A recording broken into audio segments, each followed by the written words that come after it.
আমার কাব্য তুমি প্রয়াসী দ্বিতীয় পর্ব। সকাল 9টার দিকে নির্ঝরের ফোনে একটা ফোন আসে। নির্ঝর ফোন নাম্বারটা দেখে দ্রুত উঠে বসে। Hello sir. মেজর সাহেব, আমি জানি আপনার ছুটি আজ, কিন্তু প্লিজ 1 ঘন্টার জন্য অফিসে আসুন। খুব গুরুত্বপূর্ণ একটা কাজ পড়ে গেছে। ঠিক আছে স্যার। নির্ঝর ফোনটা রেখে পাশে তাকায়। ছায়া সেখানে নেই। নির্ঝর দ্রুত ঘর থেকে বেরিয়ে নিচে উঁকি দেয়। রান্নাঘর থেকে শব্দ পায় নির্ঝর। বুঝতে পারে তার নতুন বউ রান্না করছে। নির্ঝর ফ্রেশ হয়ে ইউনিফর্ম পরে রেডি হয়ে নিচে আসে। নির্ঝরকে দেখে ছায়া বলে, খেতে বসুন। নির্ঝর টেবিলে গিয়ে বসে। ছায়া খাবার দেয় নির্ঝরকে। নির্ঝর ছায়ার দিকে তাকায়। মেয়েটাকে বউ বউ দেখাচ্ছে। নির্ঝর ছায়ার পাশেই বসে খাবার গালে দেয়। তখন নির্ঝর বলে, তোমার নাম্বারটা দাও। ছায়া নির্ঝরের দিকে তাকায়। কিচেনে ডেস্কে রাখা নিজের ফোনটা এনে নির্ঝরের হাতে দেয়। বের করে নিন। নির্ঝর বেশ অবাক হয়ে ছায়ার দিকে তাকিয়ে থাকে। ছায়া সেটা বুঝতে পেরে খাবার সার্ভ করতে করতে বলে, যার নম্বর পর্যন্ত আপনার কাছে নেই, তার জীবনে এত বড় একটা ঝড় সৃষ্টি করতে আপনার কি কোনো রকম বাধা লাগলো না? ছায়ার কথায় নির্ঝর বেশ অবাক হয়। তবে মেয়েটার কথার আক্ষরিক অর্থ সে বুঝতে পারে। তাই তখন আর কোনো কথা বাড়ায় না। চুপচাপ খাওয়া শেষ করে। আজ যদিও আমার ছুটি ছিল, কিন্তু তাও অফিস থেকে ডেকেছে, তাই যেতে হবে। আমি না আসা পর্যন্ত মেন ডোর খুলবে না। আমি চাই না তুমি কোনো বিপদে পড়ো। আপনি আসছেন বুঝবো কিভাবে? আমি আসলে কলিং বেল চেপে তোমায় ফোন করব, ঠিক আছে? নির্ঝর উঠে বেরিয়ে যায়। ছায়া প্লেট আর নোংরা বাসনগুলো নিয়ে কিচেনে যায়। সেগুলো পরিষ্কার করে বেরিয়ে আসে। এখন ঘুম পাচ্ছে তার। 9:45 মাত্র। দুপুর হতে সময় আছে। নির্ঝরও বাসায় নেই। সব ভেবে ছায়া রুমে গিয়ে শুয়ে পড়ে। ফোনটা হাতে নিয়ে একবার মায়ের নাম্বারটা বের করে। ফোন করবে কি করবে না এই দ্বিধায় আছে ছায়া। আচ্ছা, মা কি রাগ করবে ছায়া ফোন করলে? নিজের কল্পনায় নিজেই দোষী ছায়া। চোখ বন্ধ করে পরিবারের সাথে কাটানো শেষ বোনের হলুদের সন্ধ্যার সুন্দর মুহূর্তগুলো কথা চিন্তা করে ছায়া। তখনই তার ফোনটা বেজে ওঠে। ফোনটা হাতে নিতেই দেখে রাবেয়া বেগমের নাম্বার। ছায়ার চোখের পানি চলে আসে। দ্রুত মায়ের ফোনটা ধরে ছায়া। ও মা, কেমন আছো? ছায়ার গলা ধরে আসছে। মেয়ের কণ্ঠ বুঝতে পারে রাবেয়া বেগম। শান্ত এবং নরম কণ্ঠে বলে, ভালো আছি মা, তুই কেমন আছিস? ও মা, আমি আমি ভালো আছি। আব্বু কি এখনও রেগে আছে? ওসব কথা বাদ দে। জামাই কোথায়? অফিসে গেছে।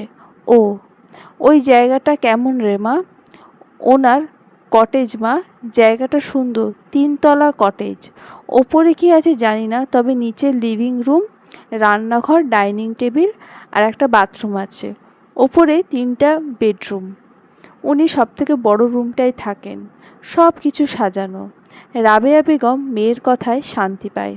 যাক, ভালো করে সংসার করবা মা, স্বামীকে ভালোবাসবা, আর সব সময় আমাকে সব কথা বলবে, কি হয় কি না হয়। ঠিক আছে মা, এখন রাখি তাহলে। আম্মু শোনো। বলো মা। আব্বুর সাথে একটু কথা বলা যাবে না? তোমার আব্বুর রাগ যে কেমন তুমি জানো মা, একটু সময় দাও, ঠিক হয়ে যাবে সব। ঠিক আছে মা, রাখি। আচ্ছা। রাবেয়া বেগম ফোনটা কেটে দেয়। ছায়া চোখের পানি টলমল করছে। আর বাবার গৌরব ছিল সে। আর আজ সেই বাবা কথা বলছে না। এসব ভেবে বুকে চাপা কষ্ট অনুভব করে ছায়া। তারপর কখন যে ঘুমিয়ে যায় নিজেও জানে না। দেখো নির্ঝর, এগুলোর মানে হয় কোনো? যেখানে এগুলো পাওয়া গেছে ওখানে নিশ্চিত আরও আছে। না, ভালো করে সার্চ করিয়েছি, কিছুই নেই। পদ্মা নদীর ধার বেয়ে এইসব ইন্ডিয়ায় পাচার হয়। উপরে থাকে বরফওয়ালা মাছ আর নিচে এসব, তাও চকলেটের প্যাকেটে। আমাদের আরও সচেতন হতে হবে। সেটাই বলছি, সচেতনতা সব থেকে বড় সম্বল আমাদের। নির্ঝর চকলেটের প্যাকেটে মোড়ানো অসাধু দ্রব্যগুলোর ছবি তুলে নেয় ফোনে। এরপর কটেজের উদ্দেশ্যে রওনা হয়। গাড়িতে বসে নির্ঝর সিট বেল্ট দিতে দিতে চিন্তা করে, এই রকম চকলেটের প্যাকেট সে আগে কোথাও দেখেছে, কিন্তু কোথায়। নির্ঝর নিজের ফোনটা বের করে। বিয়ের সময় রাহি কাছে ছিল তার ফোন। অয়ন একটা ছবি তুলেছে যেখানে রাহি চকলেট খাচ্ছে। নির্ঝর মিলিয়ে দেখে রাহির হাতে চকলেট আর এই প্যাকেটগুলো একই দেখাচ্ছে। নির্ঝর কিছুক্ষণ ছবির দিকে তাকিয়ে থাকে। তারপর সে নিজেই চিন্তা করে, এমন চকলেট হাজার হাজার আছে বাংলাদেশে, আমিও কী সব কল্পনা করছি। কথাগুলো নিজেকে নিজেই বলে কটেজের উদ্দেশ্যে রওনা হয় নিঝর। বাসায় এসে নিঝর ভুলেই গেছিল তার একটা সুন্দর লাল রঙের বউ আছে ঘরে। সে পকেট থেকে চাবি বের করে দরজা খুলে ভেতরে প্রবেশ করে। রান্নার একটা অদ্ভুত সুন্দর ঘ্রাণ ভেসে আসে তার নাকে। সে 1 ঘন্টা কথা বলে 3 ঘন্টা পর বাসায় এসেছে। রান্নার ঘ্রাণ নাকে আসতেই নির্ঝরের মনে পড়ে তার একটা বউ আছে। নির্ঝর ধীর পায়ে রান্নাঘরের দিকে এগিয়ে যায়। রান্নাঘরে গিয়ে দেখতে পায় রমণী রান্না করছে, তবে এই মুহূর্তে ঘেমে তার শরীরে জামা লেপ্টে আছে। বাঁধা চুলগুলোর ভেতর থেকে ছোট্ট ছোট্ট চুলগুলো গলায়, ঘাড়ে, মুখে লেপ্টে আছে। কি অপূর্ব সুন্দর দেখাচ্ছে তাকে। নির্ঝরের মনে আপনা আপনি প্রশ্ন আসলো, আচ্ছা, বউগুলো কি বিয়ের পরে এতই সুন্দর হয়ে যায় যে তার ঘামে লেপ্টে থাকা শরীরটাও ভালো লাগতে শুরু করে? তরকারি নামাতে গিয়ে কারোর উপস্থিতি টের পায় ছায়া। পেছনে ফিরে সুদর্শন মেজরকে দেখতে পায় ছায়া। ইউনিফর্মে তাকে আরও বেশি সুন্দর দেখাচ্ছে। আপনি এসেছেন, ফ্রেশ হয়ে আসুন, আমি গোসল করে খাবার দিচ্ছি। কথাটা বলে ছায়া উপরে চলে আসে। মেয়েটাকে দেখে মনে হচ্ছে না তাকে যে জোর করে বিয়ে করেছে নিঝর। মৃদু হাসে নির্ঝর। ছায়া এখন তার বেডরুমের বাথরুমে আছে, তাই সে জামা নিয়ে অন্য বাথরুমে গিয়ে ফ্রেশ হয়ে নেয়।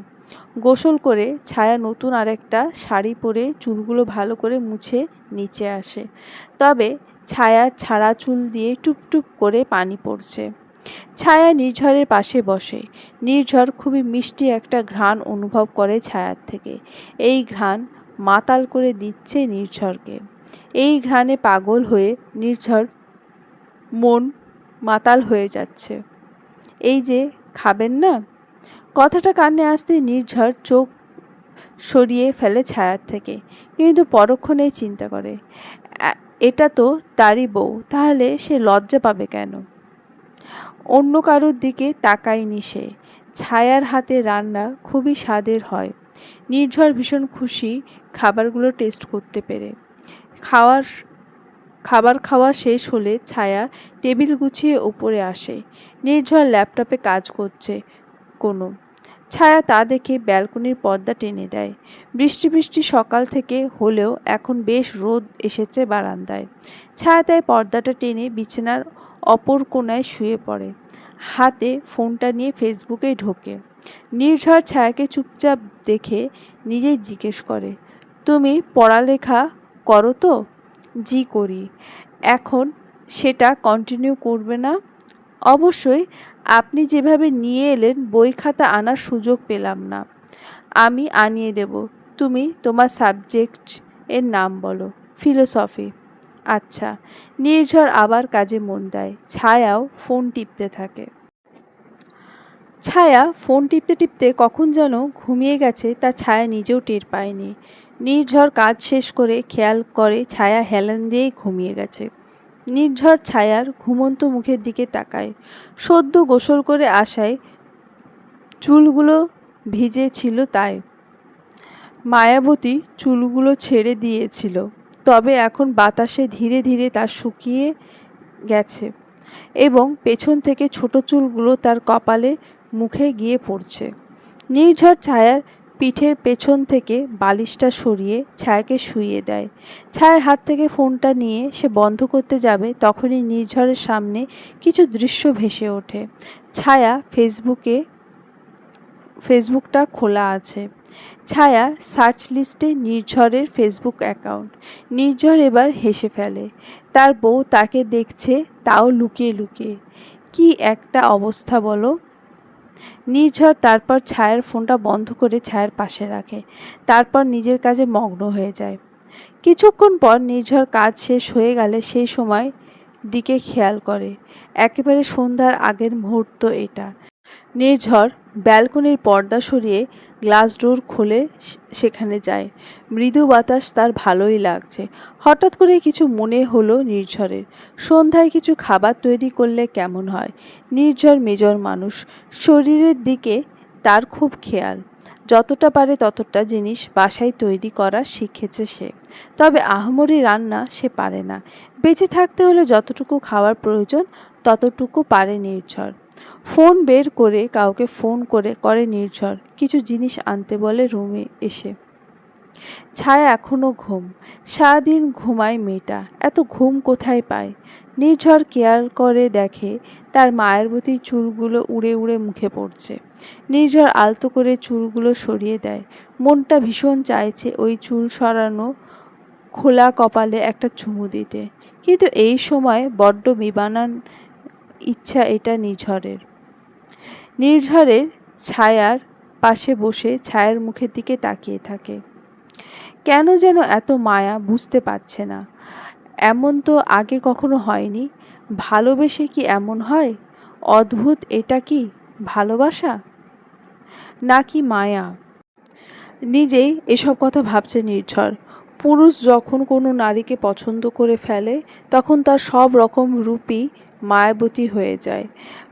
পুরুষের চোখে যদি একবার কোনো নারী মায়াবতী হয়ে ওঠে তবে সে পুরোটা জীবন ওর মায়ায় বাঁধা থাকতে বাধ্য।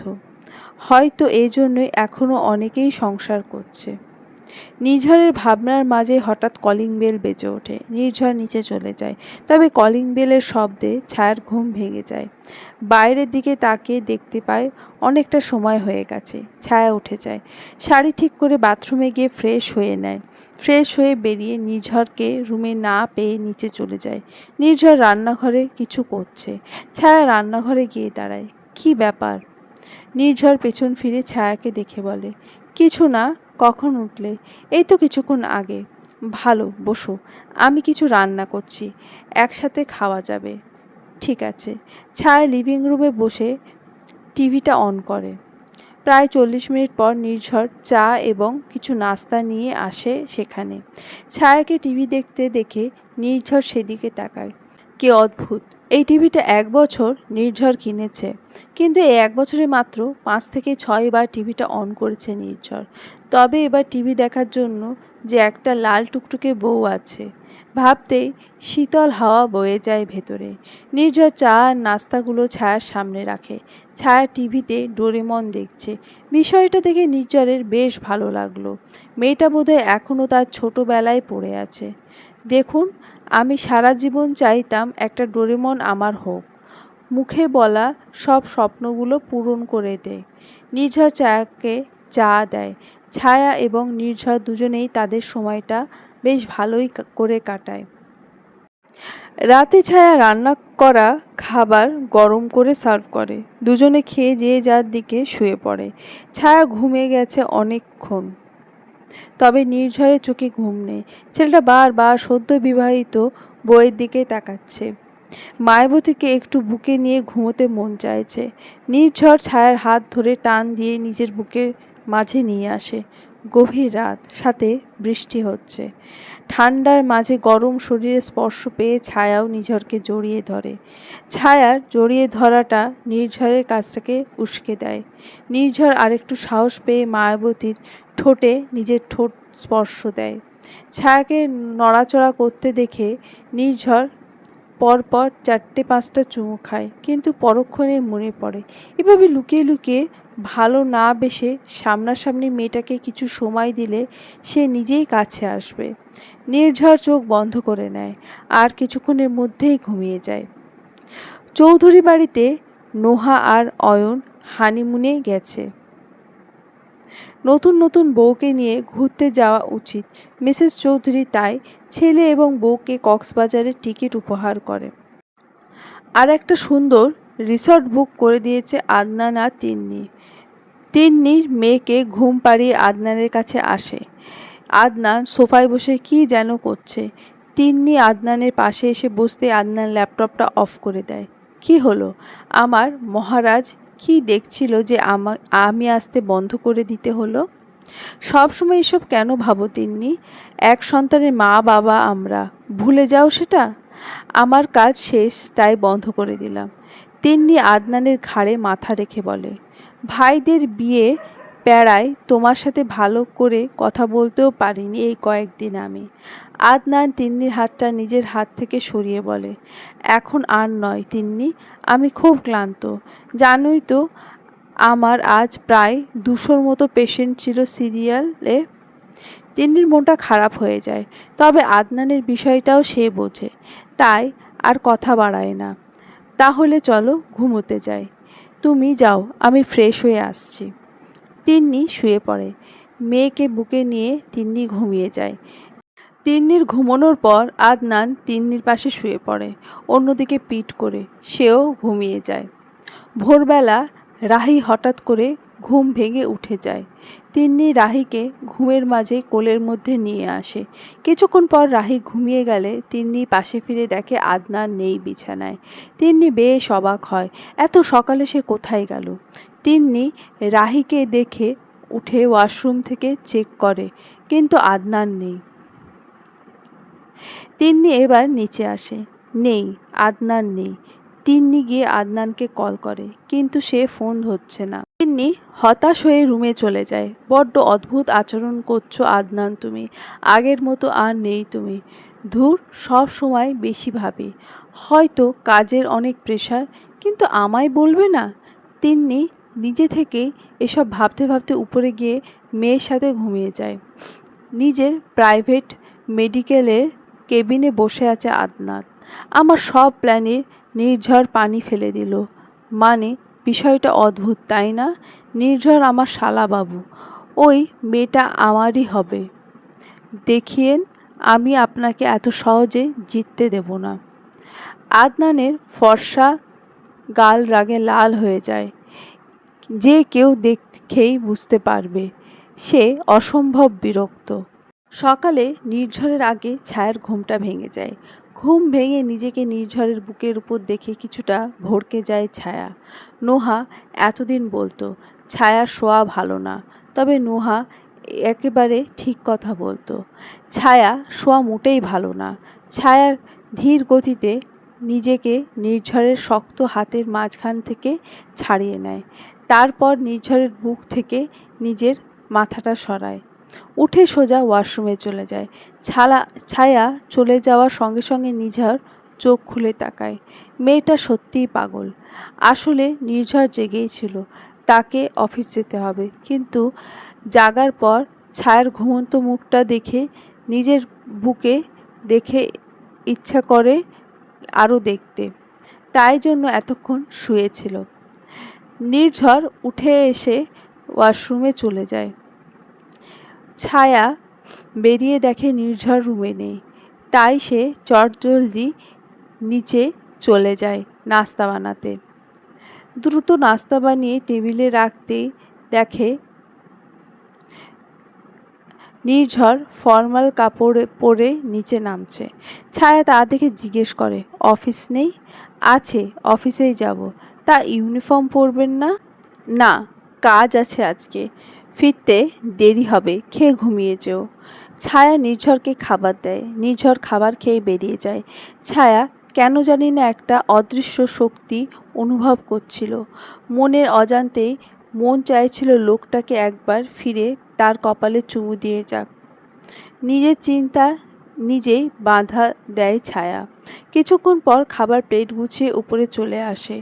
তারপর কেন জানি আবার ঘুম পাচ্ছে। সে ঘুমিয়ে যায়। মেজর আজকে কাজের জন্য ভীষণ ব্যস্ত।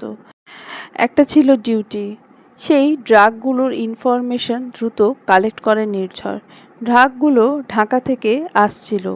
রাজশাহী বাংলাদেশের সীমান্তবর্তী একটা দেশ। সেখান থেকে পাচারের সুবিধা আছে। একবার ইন্ডিয়া গেলে ওগুলো আর সহজে নানা দেশে ছড়িয়ে পড়বে। বিষয়গুলো খুব ভয়ানক। এর পেছনে আছে অনেক বছরের পুরনো কোনো ব্যবসায়ী। না হলে এত সূক্ষ্মভাবে কেউ কোনো কাজ করতে পারে না। কিন্তু আজ পর্যন্ত সন্দেহ করেনি ওদের। নির্ঝর দীর্ঘশ্বাস ফেলে। তার শত্রুর সংখ্যা আরও বাড়তে চলেছে। তবে এর মাঝে ছায়ার কোনো ক্ষতি হোক তা নির্ঝর একটুও চায় না। রাত 10টা পর্যন্ত নির্ঝর অক্লান্ত পরিশ্রম করে। ছায়ার খোঁজ নেয়নি দিনের মধ্যে একবারও। বাসায় এসে নির্ঝর সোজা ডুপ্লিকেট চাবি দিয়ে দরজা খুলে ভেতরে চলে আসে। ছায়া নিচে নেই, তবে হয়তো উপরেই আছে। নির্ঝর সিঁড়ি বেয়ে ওপরে উঠে যায়। রুমে ছায়া কথা বলছে। বিষয়টা খেয়াল করে নির্ঝর ভেতরে গিয়ে দেখে ছায়া ফোনে কথা বলছে। জি ডক্টর ভাইয়া, আমি এখন অনেক ভালো আছি আলহামদুলিল্লাহ। শরীরে কোনো সমস্যা নেই। ভালো কথা ছায়া। নির্ঝরকে বলে দ্রুত এসো বেড়াতে। ছায়া কিছু বলবে তার আগেই ওপাশে নির্ঝরের উপস্থিতি টের পায়। আপনি কখন এলেন? মাত্র। ও, তিন্নি আপু ফোন করেছে, সাথে ডাক্তার ভাইয়াও। নির্ঝর ফোনটা নিজের হাতে চায়। ছায়া নির্ঝরকে ফোনটা দিয়ে দেয়। তবে আদনান তখন ফোনটা তার বোনকে দিয়ে দেয়। নির্ঝর তিন্নি আর রাহির সাথে কথা বলে ফোন কেটে দেয়। ছায়াকে ফোনটা দিয়ে নির্ঝর বাথরুমে চলে যায়। ফ্রেশ হয়ে বেরিয়ে এসে দেখে ছায়া আয়নার সামনে দাঁড়িয়ে চুল আঁচড়াচ্ছে। নির্ঝরকে দেখে ছায়া চিরুনি রেখে পেছনে ফেরে। ও, আপনি চলে এসেছেন, চলুন খাবার দিই। নির্ঝর ছায়ার কাছে এগিয়ে যায়, ছায়ার হাত ধরে বলে, চলো, খাবার আগে একটা জায়গায় নিয়ে যাই। কোথায়? চলো না। ছায়াকে নিয়ে নির্ঝর ছাদে চলে আসে।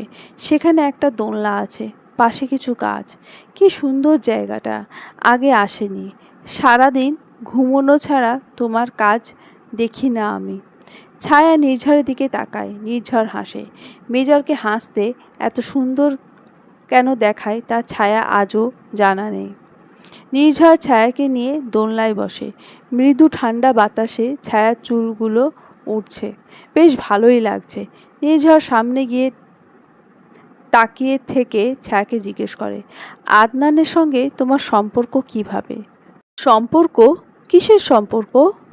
না মানে, সম্পর্ক যে একটা আছে, না হলে অয়নের বিয়ের প্রস্তাব আদনান তোমার বাবাকে দিত না। এ মা, আপনি তো কিছুই জানেন না। আপু তো ভাইয়াকে ভালোবাসতো অনেক দিন থেকে। মানে? আমার আর মানে খুলে বলো তো। আদনান ভাই হলো আমার ডক্টর। আমি ছোট থেকে একা থাকা এবং অন্ধকার ভীষণ ভয় পেতাম। মানুষ ভিড় আমার সহ্য হতো না, প্যানিক অ্যাটাক করতো। সময় যত যাচ্ছিল আমি তত অসুস্থ হয়ে যাচ্ছিলাম। আমি তখন ক্লাস 8-এর শেষের দিকে পা দিয়েছি। আমার তখন আরও বেশি সমস্যা হতে লাগলো। বারবার প্যানিক অ্যাটাক করছিলাম। ছোট থেকেই বাবা নানা ডক্টর দেখিয়েছে, কিন্তু কিছুতেই কাজ হয়নি। বাবা এক পর্যায়ে রাতের পর রাত আমার মাথার কাছে বসে কাঁদতে নিরুপায় হয়ে পড়েন। এরপর নোহা আপুর ডক্টর আদনানের একটা অ্যাডভার্টাইজমেন্ট দেখে বাবাকে বলে, উনি সবথেকে বড় সাইকোলজিস্ট, উনি অনেক ভালো চিকিৎসা দেয়। তবে আমাদের বাসা থেকে ঢাকা যেতে সময় লাগে প্রায় 5 ঘন্টা। বাবা বলেন শেষ চেষ্টা করে দেখি। প্রথম যখন আদনান ভাইয়ের মেডিকেলে যাই, অনেক মানুষ ছিল। আমি সেটা থেকে আবার প্যানিক করতে থাকি। আমার সিরিয়াল ছিল একবারে শেষে, কিন্তু আমার অবস্থা থেকে ডক্টর আমাকে প্রথমে দেখে এবং প্রথম দিন উনি আমাকে কনসোল করে ফেলেন। যেভাবে বাবা আমাকে প্রায় 5 বছর ধরে ওনার কাছে নিয়ে যায়। তবে বাবাকে ছাড়া আমি জীবনে কোথাও যাইনি। আদনান ডক্টর সম্পর্কে আমি বা আমার বাড়ির কেউই জানতেন না। অর্থাৎ আপনাদের পরিবার সম্পর্কে কিছুই জানতাম না। সেবার অয়ন ভাইয়া মেডিকেলে এসে ডক্টর ভাইয়ার সাথে দেখা করতে। বাবা বাইরে গিয়েছিল পানি আনতে। আমি আর নুহা আপু ছিলাম বসা। সেখান থেকে অয়ন ভাইয়া আর নুহা আপুর পরিচয় হয়। ডক্টর ভাইয়ার পরিবার সম্পর্কে আমরা জানতে পারি এবং অয়ন ভাইয়া কিছুটা জোর করেই ডক্টর ভাইয়াকে দিয়ে বাসায় প্রস্তাব পাঠায়। জোর করে মানে জানি না। ডক্টর ভাইয়া কেন জানি না চাইছিলেন না অয়ন ভাইয়া আর নুহা আপুর বিয়েটা হোক। এটা বাসার অন্য কেউ জানতো না। আসলে বলতে বলতে সব বলে দিলাম। একটা না আমার নিজের মন্তব্য। আমার অনুভব হতো এটা। নির্ঝর ছায়ার মায়াবী নির্মল চেহারা খানার দিকে তাকিয়ে আছে। তার কাছে কোথাও মনে হয় না ছায়া কিছু করতে পারে।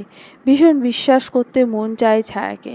কিন্তু আদনান যে তার বোনের স্বামী, নির্ঝরের তখন মাথায় আসে। তৌফিক হাসানও একবার বলেছিল যে আদনানের পরিবার সম্পর্কে তিনি কিছুই জানতেন না। যেদিন তারা পাকা দিন করতে এলো ওই দিন বলেছিলেন। তারা দুজনেই কিছুক্ষণ নীরব থেকে, আচ্ছা আপনি খাবেন না? হ্যাঁ খাবো, চলো। নির্ঝর ছায়াকে নিয়ে নিচে নামে। সিঁড়ি দিয়ে নামতে নামতে ছায়া চিন্তা করে, এই লোকটা আমার স্বপ্নের মানুষ। কত বছর ধরে একে নিয়ে স্বপ্ন দেখেছি আমি। সেই আমার স্বপ্ন পূরণ যে হলো, কিন্তু এমনভাবে হলো, ভালো লাগে না। ধুর, একটু স্বাভাবিক কেন নয় সব। চিন্তা করতে করতেই দুজনে নিচে চলে আসে। ছায়া খাবার গরম করে নির্ঝরের সামনে রাখে। নির্ঝর ছায়ার দিকে তাকিয়ে বলে, এই শাড়ি পরে কষ্ট হচ্ছে না? হ্যাঁ হচ্ছে, কিন্তু আমি তো বাসা থেকে কিছুই আনিনি। শাড়ি ছাড়া কিছুই নেই এখানে। আচ্ছা ঠিক আছে, কাল আমি শপিং করে এনে দেব। ছায়া কিছু বলে না। নির্ঝরের পাশে বসে খাবার উঠিয়ে দেয় নির্ঝরের প্লেটে। নির্ঝর খাবারের দিকে তাকিয়ে বলে, তুমি খেয়েছো? না, খাইনি। কেন? আমি তো বলেছিলাম আমি দেরি করে আসব। এমনিতেই ইচ্ছে হয়নি। এখন একসাথে খাই, সমস্যা নেই তো। নির্ঝর আর কিছু বলে না। দুজনে খেয়ে এরপর যে যার মতো শুয়ে পড়ে। রাতে আবারও নির্ঝর ছায়াকে বুকে জড়িয়েই ঘুমিয়ে যায়। তবে ছায়ারানী আজও টের পেল না এটা যে নির্ঝর তাকে বুকে জড়িয়ে নিল। রাহিকে ঘুম পাড়িয়ে আদনান তিন্নির পাশে বসে। তিন্নির হাতটা ধরে সেখানে চুমু খায়। সরি জান, এই কিছুদিন আমি এত ব্যস্ত, তোমাকে সময় দেওয়ার মতো সময়টাই পাচ্ছি না। ঠিক আছে, কোনো সমস্যা নেই। তুমি শুধু সুস্থ থাকো, তাহলেই হবে। ঠিক আছে, তাহলে রোজ মনে করে এই ওষুধটা খেও। কিন্তু এই ওষুধটা খেয়ে কি হবে? তুমি যে খুবই দুর্বল। ঠিক আছে। তিন্নি স্বামীকে প্রচুর বিশ্বাস করে এবং ভালোবাসে। সে ঔষধটা খাওয়ার কিছুক্ষণের মাঝেই ঘুমিয়ে যায়। তিন্নি ঘুমিয়ে গেলে আদনান তার ফোন এবং গাড়ির চাবি নিয়ে বেরিয়ে চলে আসে বাড়ি থেকে। কি হয়েছে? এত রাতে কিসের জন্য ফোন করেছো? স্যার, সবগুলো জিনিস আর্মিদের হাতে পড়ে গেছে। কিছুদিনের মধ্যে হয়তো চেকপোস্ট বসবে। কোথা থেকে ধরা পড়েছে? রাজশাহী থেকে। রাজশাহী কথাটা শুনে আদনানের ফর্সা মুখটা লাল বর্ণ ধারণ করে। নির্ঝর আমার সব কিছু কেড়ে নিল। কথাটা বলেই ফোনটা সজোরে আছাড় মারে আদনান। মার্বেল ফ্লোরে ফোনটা পড়ে টুকরো টুকরো হয়ে যায়। পাশে থেকে নাইট ডিউটিতে থাকা আদনানের কেবিনে কর্মরত সিস্টার এসে বলে, স্যার কিছু হয়েছে? সিস্টারকে দেখে আদনান চুপ হয়ে যায়। নিজেকে সামলে বলে, কিছু না, তুমি বাইরে যাও। কথাটা বলতে সিস্টার চলে যায়। আদনান নিজের চেয়ারে বসে পড়ে। এবার ব্যবস্থা করতে হচ্ছে একটা। পরদিন সকালে ছায়া তার প্রতিদিনের মতো সকালে উঠে রান্না শেষ করছিল। এমন সময় মিসেস চৌধুরী ছায়াকে ফোন করে। শাশুড়ির ফোন পেয়ে ছায়া দ্রুত হাত মুছে সেটা ধরে। আসসালামু আলাইকুম মা। ওয়ালাইকুম আসসালাম। কেমন আছো ছায়া? ভালো আছি মা, আপনি কেমন আছেন? খুব ভালো আছি। জায়গাটা ভালো লাগছে তো মা? ভালোই, কিন্তু একা একা থাকতে খারাপ লাগে। চিন্তা করিস না, কিছুদিন পর আমি গিয়ে তোকে এখানে নিয়ে আসব। কদিন এখানে থাকবি আর কদিন বাবার বাসায়। শাশুড়ি মায়ের প্রস্তাব শুনে ছায়ার চোখ জোড়া জলজল করে ওঠে। সত্যি বলছেন? হ্যাঁ রে মা, একবারে সত্যি। কি সত্যি মিথ্যা চলছে? পেছন থেকে নির্ঝরের কণ্ঠ ভেসে আসে। ছায়া ঘুরে দাঁড়ায়, ঠোঁটে হাসির রেখা। বলে, মা বলল আমাকে নিয়ে যাবে বাসায়। নির্ঝর ভ্রু কুঁচকে ছায়ার থেকে ফোনটা নিয়ে নেয়। হ্যালো, কিরে, তোর খবর কি? মাকে তো ভুলেই গেছিস বউ পেয়ে। আজব মা, আমি কি কোনো বাচ্চা তুমি এভাবে বলছো? না না, তা নয়, আমি আসবো কিছুদিন পর, ছায়াকে নিয়ে আসবো। ছায়ার যাওয়ার কথাটা শুনে নির্ঝর সাপ বারণ করে দেয়। না, ছায়া কোথাও যাবে না। আর ছায়া নির্ঝরের কথা শুনে পেছন ফিরে তাকায়। শাশুড়ি মায়ের কথা শুনে মনের ভেতর যে ভালো লাগাটা ছিল, হঠাৎ করেই তা ফুস হয়ে গেল। নির্ঝর সেখান থেকে বেরিয়ে আসে। ছায়া সেই দিকে চেয়ে থাকে। কি বলবে, কিছুই জানে না সে। রুটি পুড়ে যাওয়ার গন্ধে নাকে আসতেই ছায়া দ্রুত গ্যাস অফ করে দেয়। ভেতরটাও কেমন রুটির মতো পুড়ে যাচ্ছে। কিছুক্ষণ পর নির্ঝর রেডি হয়ে আসে বাইরে। ছায়া খাবার সার্ভ করে নির্ঝরের পাশে বসে। বলছি, বাড়িতে গেলে কি সমস্যা? হ্যাঁ সমস্যা, কিন্তু আমি আসলে, তুমি ভুলে যাচ্ছ, তোমায় সাজিয়ে রাখার জন্য বিয়েটা আমি করিনি। চুপচাপ যে কাজগুলো করছো এগুলো করো। বাড়িতে এখন যাওয়া হবে না। সব সময় সব কথা আমার পছন্দ নয়। বেশি কথা বললে একবারে হাত পা বেঁধে পদ্মা নদীতে ফেলে আসবো। নির্ঝর চিৎকার করে কথাগুলো বলে না খেয়ে উঠে চলে যায়। ছায়ার চোখে পানি টলমল করছে। এমন কেন করলো? সে কি খুব অন্যায় কথা বলেছে? ছায়া ভীষণ কষ্ট পেল। নিজেও খাবারটা খেলো না, উপরে গিয়ে শুয়ে কান্না করলো। কাকে বলবে এসব? মাকে না বাবাকে? যাকেই বলবে না কেন, রাগ তো সেই শুনবে। অফিসে বসে নির্ঝর খেয়াল করে তাদের গ্রুপের সিক্রেট একটা লাল ফাইল নেই। নির্ঝর মাথায় হাত দিয়ে বসে পড়ে। বড় কোনো চাল চালা হয়েছে। নির্ঝর দ্রুত তাদের সবার জন্য সিক্রেট মিটিং আয়োজন করে। রাত 12টা। সারাদিন ছায়া সত্যি কিছু খায়নি। নির্ঝরের জন্য অপেক্ষা করেছে। আজ নির্ঝর দুপুরেও খেতে আসেনি।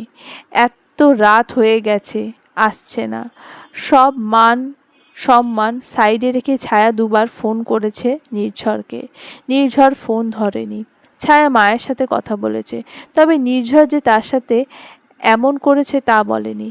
রাত যত হচ্ছে বাইরের আবহাওয়া তত খারাপ হচ্ছে। এখন দেখি বৃষ্টি হচ্ছে, সাথে বজ্রপাত। ছায়া এবার একা একা ভীষণ ভয় হতে লাগলো। ভয়ে চোখ বেয়ে পানি পড়ছে। কারেন্ট গেছে 5 ঘন্টা আগে। আইপিএস এর চার্জও শেষ। হঠাৎ করেই লাইট চলে যায়। ছায়ার অন্তরাত্মা এবার শীতল হয়ে আসছে। মাথা মুড়ি দিয়ে ভয়ে কাঁপতে থাকে ছায়া। রাত 1টা। ডুবলেকের চাবি দিয়ে নির্ঝর বাসায় আসে। ভিজে গেছে সে ভালোই। ঘর অন্ধকার। নির্ঝরের বুঝতে বাকি রইল না আইপিএস এর চার্জ শেষ। নির্ঝর দ্রুত পায়ে দরজা বন্ধ করে উপরে এসে দেখে ছায়া শুয়ে কাঁদছে। নির্ঝর দ্রুত ছায়ার কাছে চলে যায়। ছায়াকে ডাকতে থাকে, ছায়া, এই ছায়া। নির্ঝরের কণ্ঠ পেয়ে ছায়া নির্ঝরকে জড়িয়ে ধরে ওঠে। পূর্ণবয়স্ক পুরুষের এই প্রথম কোনো নারীর জড়িয়ে ধরা অনুভব করল। নির্ঝর পুরোই ফ্রিজ হয়ে গেছে। এদিকে ছায়া নির্ঝরকে জড়িয়ে ভীষণ কান্না করছে। কিছুক্ষণ পর নির্ঝর ছায়ার মাথায় হাত বুলিয়ে দেয়। আমি তো চলে এসেছি। ছায়া তাও কান্না করে যাচ্ছে। নির্ঝর ছায়াকে নিজের কোলে বসিয়ে নেয়। ছায়া নির্ঝরের ঘাড়ে মুখ গুজে কান্না করছে। নির্ঝর ছায়ার পিঠে হাত বুলাতে থাকে। ঠিক হয়ে যাবে সব, আমি আছি তো। কিন্তু ছায়া রানী কান্নার বেগ কমছে না। নির্ঝর উপায় না পেয়ে ছায়ার চুল ধরে ছায়ার মুখটা উঁচু করে ছায়া ঠোঁটে ঠোঁট ডুবিয়ে দেয়। ঘটনার আকস্মিকতায় ছায়ার কান্না বন্ধ হয়ে যায়। এদিকে নির্ঝর ছায়ার ঠোঁটের স্পর্শ পেয়ে কেমন উন্মাদ হয়ে যায়। নির্ঝর ছায়াতে এতটাই মগ্ন ছিল যে তার খেয়ালই ছিল না তাদের সম্পর্কের বর্তমান অবস্থাকেই। ছায়াকে কিস করার এক পর্যায়ে নির্ঝরের মনে পড়ে যায় কিছু ছবির দৃশ্য। সেই দৃশ্য চোখের সামনে ভেসে আসতেই নির্ঝর ছায়ার ঠোঁটে একটা কামড় বসিয়ে দেয়। ছায়া চোখ বন্ধ করে নির্ঝরের শার্ট খামচে ধরে। মুখে রক্তের স্বাদ আসতেই নির্ঝরের ধ্যান ফেরে। সে পেছন ফিরে ফোনের ফ্ল্যাশলাইট জ্বালিয়ে দেখে ছায়ার ঠোঁট কেটে গেছে। নির্ঝর নিজের বৃদ্ধাঙ্গুল দিয়ে ছায়ার কাটা ঠোঁটের অংশ ঠেসে ধরে। ছায়া চোখ বেয়ে পানি গড়িয়ে পড়ে। নির্ঝর অন্য হাতে ছায়ার চোখের পানি মুছে দেয়। আমি কি তোমার স্বামী নই? হ্যাঁ। তাহলে এত দূরত্ব কিসের? আমি তো কখনো বলিনি কোনো দূরত্ব আছে। আমি বিয়ের প্রথম দিন থেকেই আপনার স্ত্রী হওয়ার প্রতিটা দায়িত্ব পালন করছি। তাহলে আজ এটাও করে ফেলো। কথাটা বলেই নির্ঝর ছায়াকে বিছানায় ফেলে ছায়ার ওপরে চলে আসে। ছায়ার জামার চেনটা খুলে ফেলে এক টানে। ওড়নাটা মুহূর্তে ঘরের এক কোণায় চলে যায়। বাইরে ঝুম বৃষ্টি হচ্ছে, তার সাথে নির্ঝরের শরীর উত্তেজিত হচ্ছে। বউকে এত কাছ থেকে অনুভব করা মাত্রই নির্ঝরের শরীরে যেন বয়ে যাচ্ছে বিদ্যুৎ। নিজেকে নিয়ন্ত্রণ করা দায় হয়ে যাচ্ছে। নির্ঝর ছায়ার উন্মুক্ত বুকে নিজের ভালোবাসার স্পর্শ দিতে ব্যস্ত হয়ে পড়ে। নির্ঝরের ভালোবাসার স্পর্শ মুহূর্তে ছায়ার শরীরে রক্তের ন্যায় দাগ ফেলে দিচ্ছে। ছায়া বারবার বিছানার চাদর খামচে ধরছে। নির্ঝরের স্পর্শে যদিও শুধু ভালোবাসা থাকার কথা, কিন্তু সেখানে কিছু হিংস্রতাও ফুটে উঠছে। কিছুক্ষণের মধ্যেই এই রুমে পুরো আবহাওয়ার পরিবর্তন হয়ে যায়। কিছুক্ষণের মাঝেই ছায়ার মৃদু স্বরের তীব্রতা ধারণ করে। ছায়া ব্যথায় কুকিয়ে হাতের মুঠোয় বিছানার চাদর আরও শক্ত করে চেপে ধরে। থামুন, সরি, পারবো না। আস্তে ধীরে, কষ্ট হচ্ছে। আর একটু, আর একটু, আর একটু, কেন জানি না ফুরোই না। ফজরের আজান পর্যন্ত আর একটু ছিল নির্ঝরের। ছায়া বেচারি কোনো অবস্থায় নেই। নির্ঝর ছায়ার বুকের ওপরে ক্লান্ত হয়ে শুয়ে আছে। ছায়া চোখ বন্ধ করে কষ্টের নিঃশ্বাস ফেলে। ছায়ার নিঃশ্বাস ফেলার অবস্থা দেখে নির্ঝর বোঝে সে কতটা কষ্টে আছে। তার শরীর ব্যথা। নির্ঝর হাত দিয়ে নিজের কপালে ঘামে লেপ্টে থাকা চুলগুলো সরিয়ে নেয়। নির্ঝর চায়ের ওপর থেকে ওঠে, বিছানার চাদর দিয়ে ছায়াকে মুড়িয়ে ওয়াশরুমে নিয়ে যায়। নিজে ফ্রেশ হয়ে ছায়াকে গোসল করিয়ে দেয়। ছায়ার শরীরে পানির ছোঁয়াতেও ছায়ার ঘুম থেকে ওঠেনি, অর্থাৎ সে প্রচুর ক্লান্ত। নির্ঝর ছায়াকে শুইয়ে নিজেও ছায়ার পাশে শুয়ে পড়ে। সকাল 8টা। ফোনের শব্দে ঘুমে লেগে থাকা চোখ দুটো খুলতে হয় নির্ঝরের। মোটেই মন চাইছে না চোখটা খুলতে, কিন্তু তাকে যে অফিস যেতে হবে। নির্ঝর ফোনটা ধরতেই ওপাশ থেকে কথা ভেসে আসে। মেজর সাহেব, প্লিজ এক্ষুনি অফিসে আসুন, এদিকে অনেক বড় একটা ঝামেলা হয়ে গেছে। ওকে। নির্ঝর ফোনটা কেটে ছায়ার দিকে তাকায়। এখনও চোখ বন্ধ করে আছে ছায়া, বেঘোরে ঘুমোচ্ছে। নির্ঝর নিচে এসে কোনো মতে যা পারে তাই রান্না চড়িয়ে দিয়ে ফ্রেশ হয়ে নেয়। এরপর গাড়ির চাবিটা নিয়ে ঘরটা ভালো করে তালা দিয়ে দেয়। বাইরে এসে নির্ঝর ছায়াকে মেসেজ করে দেয়, ফিরতে লেট হবে। খিচুড়ি উঠিয়েছি রাইস কুকারে, ফ্রিজে মাংসও ছিল রান্না করা, সেটা দিয়ে উঠে খেয়ে নিও। তোমার বিছানার পাশে ড্রয়ারে ওষুধ আছে, সেটা খেয়ে নিও। নির্ঝর অফিসে পৌঁছে দেখতে পায় সব আর্মি সোলজার এবং অফিসার এক জায়গায় বসে আছে। কি হয়েছে মেজর? আমরা বিপদে পড়ে গেছি। বিষয়টা খুলে বলুন। আমাদের যে ফাইলটা হারিয়েছে ওটা মূলত ছিল আমাদের ক্যাম্পের প্রতিটা রুম, প্রতিটা জায়গার একটা নকশা। আমরা ধারণা করছি এখানে অ্যাটাক হতে পারে। নির্ঝর দীর্ঘশ্বাস ফেলে। ধারণার কিছুই নেই, এখানে অ্যাটাক হবে, কিন্তু আমি চাই যে যার পরিবার নিয়ে থাকো তারা একটু সাবধানে থাকো। আমার কাছে কিছু প্ল্যান আছে। কিসের প্ল্যান? নির্ঝর কর্নেলের দিকে তাকায়। ঘুম থেকে উঠে ছায়া ঘড়িতে দেখে 12টা বাজে। শরীরে ব্যথা হয়ে আছে। ছায়া হাতের ভর দিয়ে বিছানায় উঠে দেখতে পায় নির্ঝরের মেসেজ। ছায়া সবটা পড়ে। এরপর নিজে থেকে উঠে ফ্রেশ হয়ে নির্ঝরের বানানো খিচুড়ি ওষুধ খেয়ে আবার বিছানায় এসে শুয়ে পড়ে। দিনটা তার ঘুমিয়েই কেটে যায়। অয়ন আর নোহা বাড়িতে এসেছে আজ। মিসেস চৌধুরী ছেলে বউকে পেয়ে মহা খুশি। আজকে ভাবছিল জামাইয়ের পছন্দসই খাবার তৈরি করাবেন তিনি। সবাই মিলে বেশ মজা করে খাওয়া যাবে। যেই ভাবা সেই কাজ। শেফদের সব বুঝিয়ে দিলেন মিসেস চৌধুরী। মিসেস চৌধুরী মেয়ের রুমে গিয়ে দেখে তিন্নি রাহিকে ঘুম থেকে উঠিয়ে ফ্রেশ করে দিয়েছে। কিরে মা, কি করিস? তোমার নাতিন ব্রেকফাস্ট করবে, নিচে যেতাম। ও, জামাই কই? এত সাত সকালে বের হয় না। কিছুদিন যাবৎ খেয়াল করছি আদনান টেবিলে থাকে না। ওর কিছু কাজ, জরুরি কাজের জন্য কিছুদিন ব্যস্ত মা। তিন্নি কণ্ঠে বেশ গম্ভীর একটা বিষয় মিসেস চৌধুরী খেয়াল করে, যা তার পছন্দ হয় না। তিনি বুঝতে পারেন মেয়ে কিছু হয়েছে। উফ নানু, জানো তো পাপা বেশ কিছু দিন হলো আমাকে সময় দেয় না, আগের মতো খেলে না।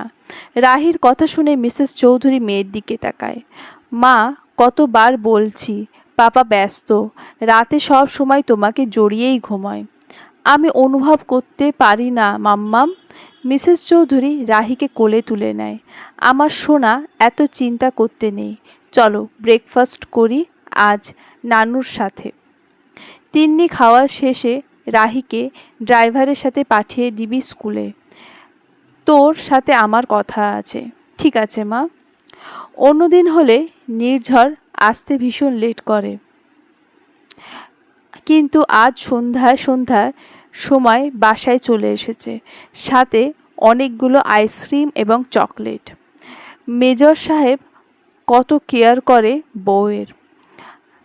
নির্ঝর বাসার ভেতরে প্রবেশ করে সোজা উপরে চলে যায়। তবে ছায়া রানী সুন্দর করে বাচ্চাদের মতো ঘুমাচ্ছেন, তা দেখে নির্ঝর মৃদু হাসে। জামা ছেড়ে ওয়াশরুমে চলে আসে। শাওয়ার অন করে চোখ বন্ধ করতে ছায়ার চেহারাটা ভেসে আসে। তুমি আমার অন্ধকার রাত ছায়া, যাকে চাইলেও কেউ কেড়ে নিতে পারবে না, দিনেও না। কথাটা বলে একটা রহস্যময় হাসি হাসে নির্ঝর, যার অর্থ বোঝার ক্ষমতা কোনো গুণীর নেই। নির্ঝর ফ্রেশ হয়ে বাইরে এসে ছায়ার পাশে বসে। ভেজা হাতটা ছায়ার গালে ছোঁয়ায়। ছায়া কেঁপে ওঠে। নির্ঝর নিচু হয়ে নিজের ভেজা ঠোঁট জোড়া চেপে ধরে ছায়ার ঠোঁটের সাথে। শীতল অনুভূতি হতে ছায়া চোখ খুলে তাকায়। নির্ঝর ছায়াকে চোখ খুলে তাকাতে দেখে বাঁকা হাসে।